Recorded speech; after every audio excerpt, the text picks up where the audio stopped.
Good. We come to the 10-minute rule motion. Jonathan Gullis.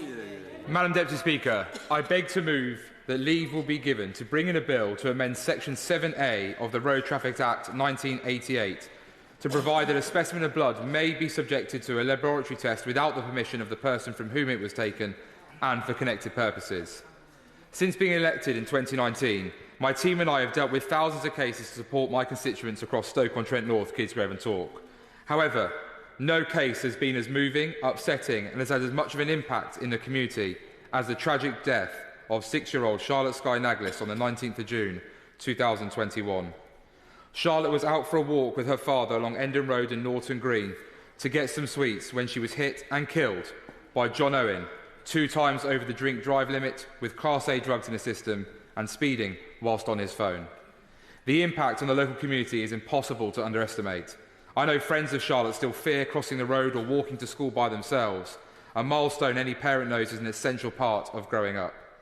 I know of parents who are so much more concerned about their children going out to play because of the fear that this could happen to their loved ones. And as a father myself, I'm humbled every time I work with Charlotte's brave and inspirational mother, Claire Reynolds. Although sadly she can't be with us today as she's recovering from surgery, she has not stopped trying to get justice for her daughter. Claire and I first started working together after John Owen was given a shockingly lenient sentence. The judge, who told John Owen that he was an accident waiting to happen, sentenced Mr Owen to just 6 years and 4 months in prison, where he would only serve 2.5 years behind bars. Claire, Charlotte's family and I believe this to be an insult that the criminal that killed Charlotte would spend less time behind bars than Charlotte was alive. I do, however, want to pass on my thanks to the Secretary of State for Justice in supporting Claire and I by blocking a ludicrous and affrontive suggestion that John Owen could have been moved to a Category D prison after just simply serving 12 months of his sentence. This would have rubbed more salt into the wounds of all those close to Charlotte, and I'm grateful that this sickening move did not go ahead. So whilst we're unable to increase John Owen's sentence, what Claire and I wanted more than anything was to leave a lasting legacy in Charlotte's name. We seek to amend Section 7A of the Road Traffic Act 1988, introducing Charlotte's Law. This legislative change has one simple intention: to put victims of road traffic incidents and their families first. Under the current legislation in the Road Traffic Act 1988, blood samples can be taken without consent when someone is unconscious and has been involved in a fatal collision. However, the blood sample is not allowed to be tested unless that individual gives their consent. Not only does this delay the police in conducting their investigation, more importantly, it prolongs the pain for victims who are desperately seeking answers. Claire has told me that her experience of this was like torture. For 11 weeks, they waited not knowing whether John Owen would wake up and be held accountable for his crimes, nor when they would get answers regarding what led to Charlotte's life being taken. What causes further confusion is that if an individual regains consciousness but refuses the blood sample to be tested, then they would be guilty of failing to allow testing and would receive up to 2 years in prison.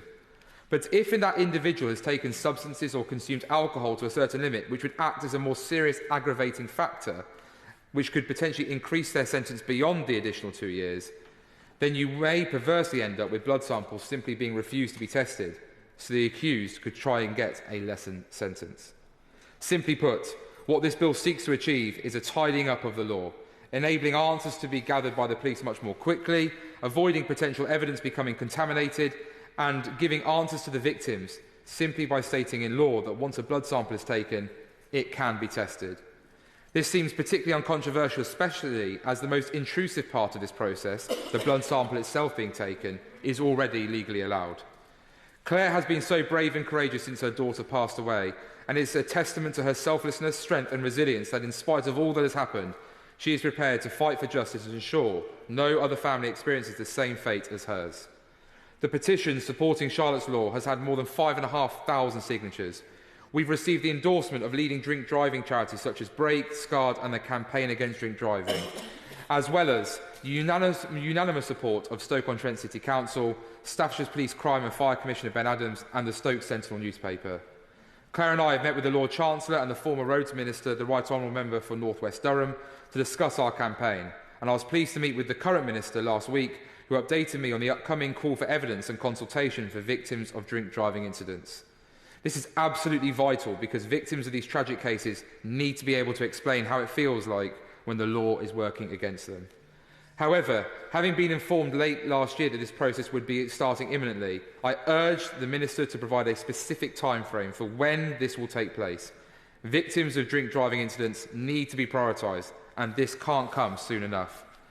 I hope that during the process, when it comes, the Minister and his officials will back Claire and I in our ambition to put victims forward and change Section 7A of the Road Traffic Act 1988 and introducing Charlotte's Law.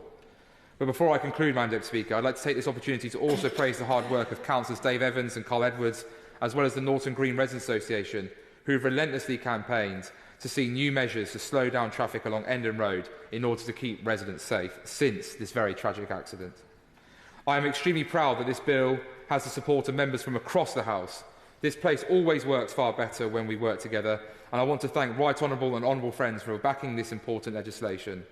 This law is imperative. The trauma and torture of losing a loved one is impossible to imagine, let alone when it then appears the law is blocking your hope for justice.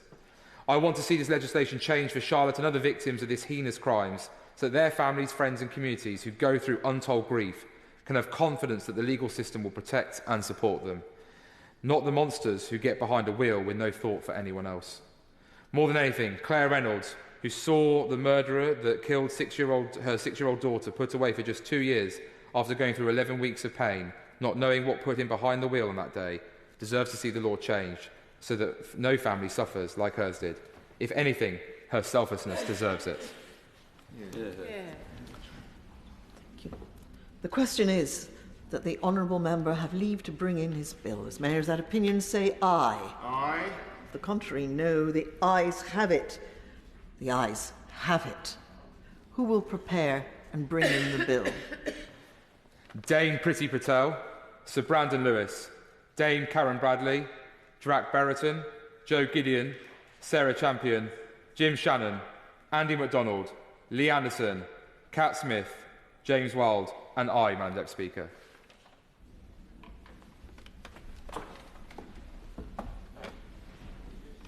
Jonathan Gullis.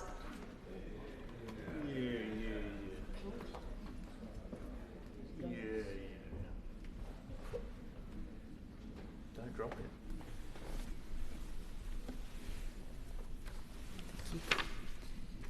Road traffic testing of blood bill.